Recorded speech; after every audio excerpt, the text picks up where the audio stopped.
প্রত্যেকটা পাইপে আলাদা আলাদা পেঁয়াজ কাটতে হবে।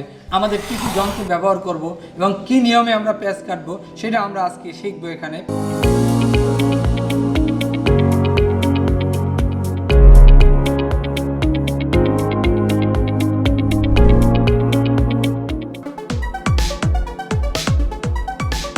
আসসালামু আলাইকুম, আশা করি সবাই ভালো আছেন।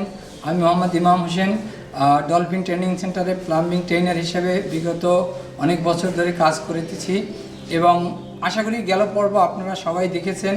এবং এই পর্বে আমি আপনাদের কাছে যে জিনিসটা নিয়ে এসেছি বা আপনাদেরকে যেটা শেখাবো সেটা হলো একটা পাইপে কিভাবে প্যাঁচ কাটতে হয়, অর্থাৎ পাইপে প্যাঁচ কাটার জন্য আমরা কি কি ব্যবহার করব, কেন কাটতে হবে, এই সম্পর্কে আমরা আজকে আপনাদের দেখাবো এবং কিভাবে প্যাঁচ কাটতে হয়। তাহলে আমি একটু যদি বলি যে আসলে কেন প্রয়োজন পাইপে প্যাঁচ কাটাটা। অর্থাৎ আমরা যদি পাইপ লাইনে কাজ করতে যাই, পানির লাইনে কাজ করতে যাই, গ্যাসের লাইনে কাজ করতে যাই, প্রত্যেকটা পাইপই মাঝে মাঝে কেটে কেটে তার লাইন করতে হবে। অর্থাৎ এই লাইন করার জন্য যে পাইপ কাটবো সেই কাটার পাইপটাকে আমরা প্যাঁচ না কাটলে একটার সাথে আরেকটা জোড়া দেওয়া যাবে না বা জয়েন্ট দেওয়া যাবে না। সেই জন্য আমাদের প্রত্যেকটা পাইপই আলাদা আলাদা প্যাঁচ কাটতে হবে। আর এই প্যাঁচ কাটতে আমাদের কি কি যন্ত্র ব্যবহার করব এবং কি নিয়মে আমরা প্যাঁচ কাটবো সেটা আমরা আজকে শিখবো এখানে প্র্যাকটিক্যালে। অর্থাৎ এই প্যাঁচ কাটার একটা নিয়ম আছে, এখানে বলা হয় টিপিআই, অর্থাৎ থ্রেড পার ইঞ্চি, অর্থাৎ প্রতি ইঞ্চিতে কয়টা থ্রেড হবে, এটা স্ট্যান্ডার্ড আছে। অর্থাৎ আমরা যদি বলি যে হাফ ইঞ্চি থেকে 3/4 মানে 13 থেকে 14টা, তারপর আমি যদি যাই 1 ইঞ্চি থেকে 1.5 ইঞ্চি বা 2 ইঞ্চি, এই 9 থেকে 10টা। অর্থাৎ আমাদের এই প্যাঁচগুলো হবে স্ট্যান্ডার্ড আছে যে একটা জিআই পাইপে আমরা প্যাঁচ কাটতে গেলে কয়টা থ্রেড হবে। অর্থাৎ এই থ্রেডগুলোর নিয়ম মেনেই আমাদের কাজ করতে হবে। তাহলে আমরা এখন আসলে দেখব আসলে কিভাবে প্যাঁচ কাটতে হয়, কোন যন্ত্র ব্যবহার করতে হয়, যন্ত্রটা কিভাবে সেট করতে হয় সেটা সম্পর্কে আমরা এখন একটু দেখব। এখন আমি যে যন্ত্রটা সম্পর্কে আপনাদেরকে জানাবো সেটা আগেও আমরা এটা সম্পর্কে পূর্বে আলোচনা করেছি, তো এবার আমি আপনাদেরকে ডিটেলস একটু দেখাবো এই যন্ত্রটা কি। এটা হলো ডাই স্টক, অর্থাৎ এটার সাহায্যে পাইপের বাইরে প্যাঁচ কাটা হয়। অর্থাৎ পাইপের বাইরে কিভাবে প্যাঁচ কাটা হয় সেটা এই যন্ত্র দ্বারা কাটা হবে। এখন এই যন্ত্রটা আমরা দেখবো এখানে কি কি জিনিস যন্ত্রে আছে এর ভিতরে। আমি যদি দেখি, এটার নাম হলো জ, অর্থাৎ এটা বাংলায় বলে চোয়াল বা দাঁত। অর্থাৎ এই পাইপে প্যাঁচ কাটতে হলে এই জটা দরকার হয়। অর্থাৎ এই যে ডাইস্টক আছে এখানে শুধুমাত্র আমাদের 2টা জ থাকবে, অর্থাৎ পাইপের সাইজ অনুসারে। অর্থাৎ যদি 1/2 ইঞ্চি পাইপ থাকে তাহলে এই জ 2টা 1/2 ইঞ্চি হতে হবে। আবার জ 2টা যদি 3/4 পাইপ হয় তাহলে জ 2টা 3/4 চেঞ্জ করতে হবে।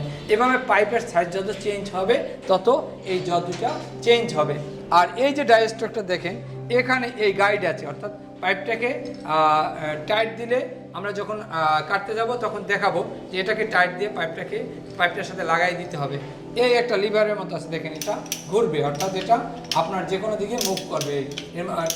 পাইপ কাটতে গেলে তখন এটাকে নির্দিষ্ট নিয়ম অনুসারে সে তার কাজ করবে।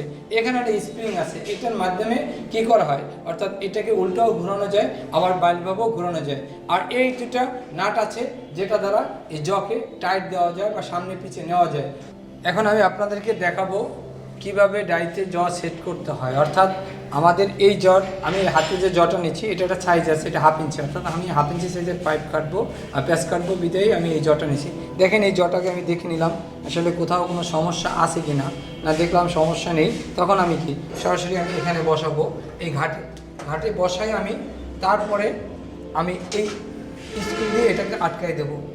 একটু লুজ রাখবো যাতে আমার সামনে পিছে সরানো লাগতে পারে, সেই জন্য কি আমি একটু প্রথমে এটাকে লুজ রাখবো এবং পরবর্তী এটাও আমি 2টা জ এটাও আমি সেট করে নিলাম হালকাভাবে, যাতে আমি পরবর্তীতে এদিক ওদিক এটা সরাইতে পারি। সেই জন্য আমাদের এখানে সেট করার জন্য দেখতে হবে আসলে ঘাটগুলো ঠিকমতো মিলতেছে কিনা। যদি ঘাটে না মিলে তাহলে আমার এটা সেট হবে না। তাই এখন দেখা যাচ্ছে ঘাটে মিলে যাচ্ছে, আমি এই নাট দিয়ে আমি আটকাই দিচ্ছি একটু লুজভাবে।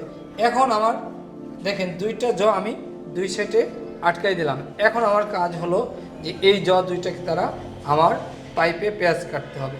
এখন কোন পাইপে প্যাঁচ কাটবো, আমি প্রথমে জিআই পাইপে প্যাঁচ কাটবো। তাহলে কি করতে হবে, আমার পাইপটাকে ভাইজে চেক করে নিতে হবে।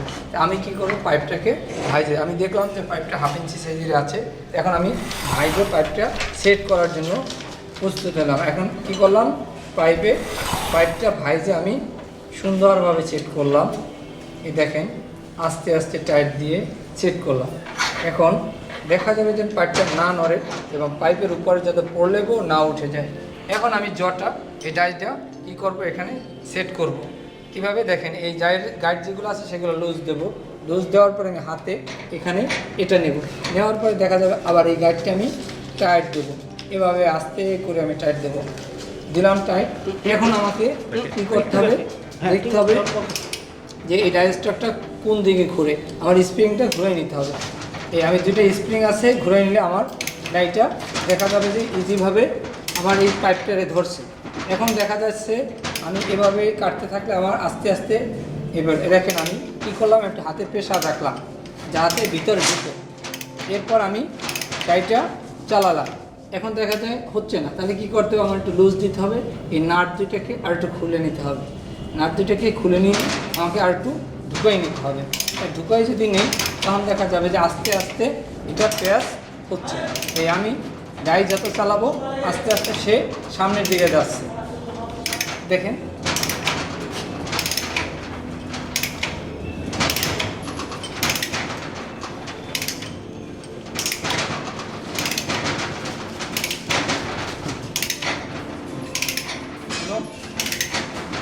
আমি এটাকে কমপক্ষে 2বার চালাইতে হবে। একবার যদি চালাই তাহলে যে কোনো সময় এই পেঁয়াজ ভেঙে যেতে পারে। দেখেন আমার এখানে পেঁয়াজ হচ্ছে, যে থ্রেড করে বলছিলাম সেই থ্রেড হচ্ছে। এখন আমার কি করতে হবে, এখানে এই যে থ্রেড কাটার সময় আমার কাটিং অয়েল, এই যে কাটিং অয়েল ব্যবহার করতে হবে। কারণ এই দেখেন এই যে জয়ের ভিতরে যদি কাটিং অয়েল ব্যবহার না করি তাহলে এই দুইটা মেটালের সংঘর্ষে একটা তাপ উৎপন্ন হয়। এই তাপের ফলে আমার এখানে এই থ্রেডগুলো বা পেঁয়াজগুলো ভেঙে যেতে পারে। আর এই পেঁয়াজগুলো কাটার সময় আমি যেটা করব, আমি বলছিলাম টিপিআই অর্থাৎ থ্রেড পার ইঞ্চি, প্রতি ইঞ্চিতে থ্রেডের সংখ্যা বলছিলাম 13 থেকে 14টা। এটা এখন আমরা কাটবো এখানে হাফ ইঞ্চি, অর্থাৎ ডেপথ হবে কত, হাফ ইঞ্চি। হাফ ইঞ্চি হলে আমাদের থ্রেডের সংখ্যা হবে 6 থেকে 7টা। আমরা 6 থেকে 7টা যখন কাটা হয়ে যাবে তখন আমরা এই ডাইস্টকটাকে আবার সামনের দিকে নিয়ে আসবো। সামনের দিকে নিয়ে আসলে কী করতে হবে, তাহলে আমার এই যে চিপসগুলো আছে এই চিপসগুলো যে কোনো সময় হাতে লেগে যেতে পারে। এখন আমি কী করবো, এইটাকে যদি একটু স্প্রিংটাকে করে নিই তাহলে আমি উল্টা ঘুরাইলে আমার এই চিপসগুলো অটো ফিনিশ হয়ে যাবে। অর্থাৎ দেখেন এই চিপসগুলোকে সে ফিনিশ করে চলে আসতেছে, আমার এখানে কিছু করার দরকার হচ্ছে না। যদি আমি এটা না করতাম তাহলে চিপসগুলো কি ভিতরে থেকে যেত। তাই এখন আমি আবার এটা দেখবো যে আসলে আমার ফিটিংসটা ঢুকে কিনা বা ফিটিংস ঢোকার মতো হয়েছে কিনা। আসলে আমি যতটুকু দেখলাম যে আমার এটা ফিটিংস ঢোকার মতো হয়নি, তাহলে কি করতে হবে, আবার কাটতে হবে একটু। তাহলে এখন কি করতে হবে, এই নাট দুটাকে টাইট দিতে হবে, এগুলোকেও টাইট দিতে হবে এবং এই নাট দুটাকেও টাইট দিতে হবে। এই যদি হাতে হয় তাহলে হাতে দিতে হবে, আর যদি না হয় তাহলে আমাদের কি করতে হবে, এই যন্ত্রটা ব্যবহার করতে হবে, এটা চাবি, এটা দিয়ে আমাদের টাইট দিতে হবে। যে এটা যদি আমরা হাতে হয়ে যেত তাহলে আর আমি দিতাম না। এখন আমার যেহেতু হাতে হচ্ছে না, এটার 2 মাথা আছে, এক মাথা দিয়ে এই নাট টাইট করে আবার আরেক মাথা দিয়ে এই নাট টাইট করে। এখন আমি এটা দিয়ে এটাও টাইট করতে পারবো। এখন দেখেন আবার আমি করতে গেলে আবার এই স্প্রিংগুলোকে আবার ঘুরিয়ে নিতে হবে, এই দুইটা কি আবার ঘুরিয়ে নিতে হবে। এখন আমি আবার দিলে আবার থ্রেড হতে থাকবে, অর্থাৎ আমাকে ইজিভাবে সহজভাবে কাটাতে হবে, যাতে এটার উপরে কোনো প্রেশার দেওয়া যাবে না। প্রেশার দিলে এই ভিতরে এই যে থ্রেডগুলো ভেঙে যেতে পারে, আর ভেঙে গেলে সেখান থেকে আমার এই ফিটিং সেট করলে সেটা পরবর্তীতে লিক হওয়ার সম্ভাবনা থাকে। তো সেই জন্য আমাদের কী করতে হবে, খুব আস্তে করে অর্থাৎ সুন্দর করে যাতে পেজগুলো না ভাঙে সেই জন্য করতে হবে। আবার মাঝে মাঝে আমাদের কী করতে হবে, কাটিং হুইল দিতে হবে। কাটিং হুইল না দিলে এটা আমার যে কোনো সময় ভেঙে যেতে পারে। তাহলে আমি কী করলাম, এই দেখেন আস্তে আস্তে করে আবার পেঁয়াজ কাটতে শুরু করলাম। এখন আমি এটাকে যদি দেখি যে আমার আসলে পেঁয়াজটা ঠিক হয়েছে কিনা, তখন আমি চেক করব। কী দ্বারা চেক করব, আবার আমি ব্যাগে নিয়ে আসবো। তার আমার স্প্রিংটা ঘুরাই দিলাম, এই যে স্প্রিংটা ঘুরাইলে আবার আমি যদি উল্টা ঘুরাই ঠিক মতো কাজ করব। দেখেন এই যন্ত্রটা যদি আমি স্প্রিংগুলো আবার ঠিক করে ঘুরে দিই তাহলে আমাকে কি করবে, আবার অটো সে থ্রেডগুলো রিমুভ করে চলে আসবে। দেখেন আমার এটা একটু করতেছি, হ্যাঁ এই দেখেন অটো আমার এখানে পেজগুলো কি হচ্ছে, পেজগুলো আমার এখানে এই যে চিপসগুলো আজকে অটো পড়ে যাচ্ছে, থ্রেডটা ক্লিন হয়ে আসতেছে, ইজি। দেখেন আমি এখন এটাকে বের করে নেব, দেখি এভাবে আমি ডাইস্টকটা ইজিভাবে খুলে বের করতে পারি। তারপর দেখেন যদি এটা চিপস থাকে, এটা হাত না দিয়ে আমি স্টিল ওয়্যার ব্রাশ দিয়ে আমি এটাকে পরিষ্কার করে নেব, যাতে এর ভিতরে কোনো চিপস থাকলে সেটা পড়ে যায়। হাত দিয়ে যদি আমি করি তাহলে হাতের ভিতরে চিপস লেগে যে কোনো সময় আমার আঘাত লাগতে পারে। এখন আমি এটা ফিটিংস দিয়ে আমি টেস্ট করে দেখি আসলে পেস্টটা হয়েছে কিনা।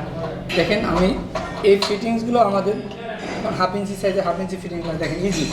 আমার এই পাইপটা কি ইজিভাবে এটা ঢুকে গেল, অর্থাৎ তার মানে আমার যে ডাইস্টকের পেঁয়াজ কাটা সেটা ইজিভাবে হয়ে গেছে এবং দেখেন মাপ মতো এসে এটা বসে গেছে। আমি হাত দিয়েই টাইট দিলাম, তারপর আবার আমার এটার সাথে থ্রেড কাটতেছে বা পাইপ রেঞ্জ দিয়ে এটাকে লাগানো যায়। আশা করি আমি এতক্ষণ যে আপনাদের এই ডাইস্টক দিয়ে পাইপে পাইপে থ্রেড কাটা দেখালাম এটা আপনারা বুঝতে পেরেছেন এবং ভবিষ্যতে আপনাদের এটা অনেক কাজে লাগবে।